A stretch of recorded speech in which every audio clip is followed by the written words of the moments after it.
اور اس بات کا واضح ثبوت اس آیت سے ہمیں معلوم ہو رہا ہے۔ فسجدوا، فرشتوں نے حکم کی اطاعت کی اور اسی وقت سجدے میں گر گئے سوائے ابلیس کے، اس نے سجدہ کرنے سے انکار کر دیا۔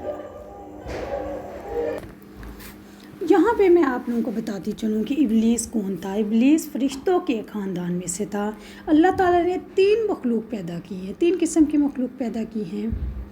فرشتے، جن اور انسان۔ فرشتے نور سے پیدا کیے گئے، وہ نوری مخلوق ہے، اور یہ نور ہے چونکہ اس لیے اس کی روشنی زیادہ اور تپش کم ہے۔ جن آگ سے پیدا کیے گئے، آگ کی تپش زیادہ ہوتی ہے اور روشنی کم ہوتی ہے، اور انسان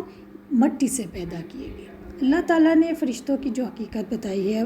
کہ فرشتے اس قدر تعداد میں ہیں کہ ان کے آسمان پر ان کے قدم سے قدم جڑے ہوئے ہیں، اور وہ اتنا بھی ان میں فاصلہ نہیں کہ وہ اللہ کے حضور سجدہ کر سکیں، وہ اپنی جگہ پہ کھڑے ہو کر ہی اللہ کی تسبیح اور اذکار پڑھتے رہتے ہیں۔ بیت المعمور، خانہ کعبہ کے بالکل اوپر آسمانوں پر ایک اور مرکز ہے، آپ سمجھ لیں کہ جیسے وہاں پر بھی خانہ کعبہ ہے، ریئل میں نہیں ہے لیکن یہ ہے کہ وہاں پر جب فرشتے زمین پر لوگ خانہ کعبہ کا طواف کرتے ہیں تو بیت المعمور آسمان کی کعبہ کے اوپر جو جگہ ہے وہاں پر 70,000 فرشتے ایک دن میں بیت المعمور کا طواف کرتے ہیں، اور جو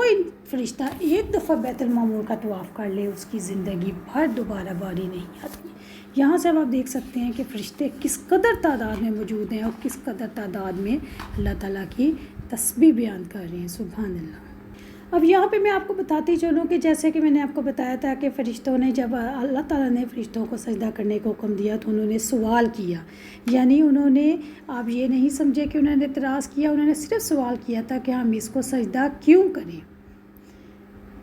تو اس کے بارے میں بھی میں نے آپ کو ڈیٹیل سے بتایا تھا کہ وہ اللہ کی ناشکری قوم نہیں ہے، وہ اللہ کی عبادت کرنے والی ہے، لیکن ان کے ذہن میں الجھن تھی تو اس لیے انہوں نے اللہ تعالیٰ سے سوال کیا۔ اللہ تعالیٰ نے ہمارے اندر ایک مشین فٹ کی ہوئی ہے، اور وہ مشین کیا ہے؟ ٹولز، اور جو ہمارے حواس خمسہ ہیں، اس سے ہمیں ہر چیز کا پتہ چل جاتا ہے۔ آپ یہی دیکھیں کہ جب بچہ سب سے پہلے سوال کرتا ہے تو وہ پوچھتا ہے کیا، ٹھیک ہے نا؟ اسی طرح اس بات کو بھی ذہن میں رکھیں کہ غیب کا علم صرف اور صرف اللہ تعالیٰ کے پاس ہے، اس کے علاوہ کسی کے پاس غیب کا علم نہیں ہے، نہ جن غیب کا علم جانتے ہیں، نہ فرشتے، نہ انسان۔ جیسے حضرت یعقوب علیہ السلام، جب اللہ نے ان کو نہیں بتایا تو بالکل کنواں ان کے پاس تھا، وہ کنویں کے پاس سے ہو کے چلے گئے، ان کو حضرت یوسف علیہ السلام کا نہیں پتہ چلا، لیکن جب ان کا کرتا مصر سے چلا تو ان کو حضرت یوسف علیہ السلام کے کرتے کی خوشبو آ گئی۔ اب جیسا کہ میں نے آپ کو بتایا کہ فرشتے اتنی زیادہ تعداد میں موجود ہیں کہ ان کے سجدہ کرنے کی بھی جگہ نہیں ہے آسمان پہ، اور اسی طرح آپ یقین رکھیں کہ زمین پر بھی فرشتے ہر وقت ہر جگہ پہ موجود ہیں۔ آپ اگر کبھی سمندر پہ گئی ہو یا آپ نے کسی ویڈیو میں دیکھا ہو تو کس قدر تعداد میں چھوٹی چھوٹی مچھلی کی جو بیبیز ہوتی ہیں کس قدر تعداد میں ہوتی ہیں، تو کیا آپ امیجن کر سکتے ہیں کہ ہر ایک مچھلی کے ساتھ، ہر ایک جاندار کے ساتھ فرشتہ موجود ہے، ہر بارش کے قطرے کے ساتھ فرشتہ موجود ہوتا ہے، اس کو پتہ ہوتا ہے کس قطرے نے کہاں جانا ہے، سبحان اللہ۔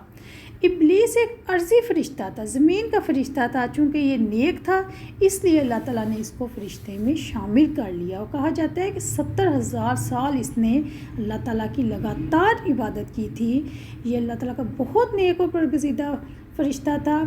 اس لیے مخلوق تھی، اس لیے اللہ تعالیٰ نے اس کو فرشتے میں شامل کر لیا، لیکن اصل میں یہ جن تھا۔ ابلیس کا سجدہ کرنے کا جو حکم دیا گیا وہ سجدہ تعظیمی تھا، جیسا کہ میں نے آپ کو بتایا، لیکن ابلیس نے فخر کیا کہ میں جن ہوں، تو جن ہوتے ہوئے فرشتوں میں شامل ہوا ہوں تو میں کیوں سجدہ کروں۔ اس کا اصل نام حارث تھا، اور یہ بھی جنت کا ایک خازن تھا۔ یہ صرف ایک قبیلہ تھا جہاں سے ابلیس کو اور اس کے ساتھی فرشتوں کو، ساتھی جنوں کو پیدا کیا گیا۔ اس کے قبیلے کے علاوہ تمام فرشتے جو ہیں وہ نور سے پیدا کیے گئے ہیں۔ جب زمین پہ، میں نے آپ کو بتایا تھا کہ زمین پہ فرشتوں نے جنوں نے بہت زیادہ ادھم مچایا، تو ابلیس کو دنیا میں بھیجا گیا کہ وہ ان کو پہاڑوں کی طرف دھکیل کے لے جائے، تو فرشتوں کو حکم دیا گیا کہ وہ ان جنوں کو زمین سے نکال لیں، اور پہاڑوں کی طرف انہوں نے جنوں کو دھکیل دیا۔ اصل میں یہ تھا کہ ابلیس چاہتا تھا، چونکہ یہ زمینی فرشتہ تھا تو یہ چاہتا تھا کہ میں ان سب جنوں کا سردار بن کے رہوں، لیکن جب اللہ تعالیٰ نے انسان کا پتلا بنایا اور سجدہ کرنے کو حکم دیا تو یہ مایوس ہو گیا۔ انسان کا پتلا 40 دن تک پڑا رہا، بالکل پتلا تھا، خالی تھا، مٹی کا پتلا، اس میں کوئی روح نہیں تھی۔ تو جو شیطان تھا وہ اس کے اندر باہر جا کے دیکھتا تھا، حیران ہو کے دیکھتا تھا کہ اللہ نے کیسی چیز بنائی ہے، اس کے اندر تو کچھ بھی نہیں ہے۔ آدم علیہ السلام کو اللہ نے مٹی سے اپنے ہاتھ سے پیدا کیا۔ 40 دن تک آپ کا جب پتلا پڑا رہا تو ابلیس جب اس کے پاس آتا تو اس پتلے پر ٹھوکر مارتا تھا، جس سے کھن کھن کی آواز پیدا ہوتی تھی۔ قرآن پاک میں اسی کے لیے لفظ آیا ہے سلسالن کالفخار۔ اس کا یہی مطلب ہے کہ وہ ٹھیکرے کی طرح بجتی تھی، جیسے کھوکھلی چیز بجا کرتی ہے۔ ابلیس اوپر سے گھس کے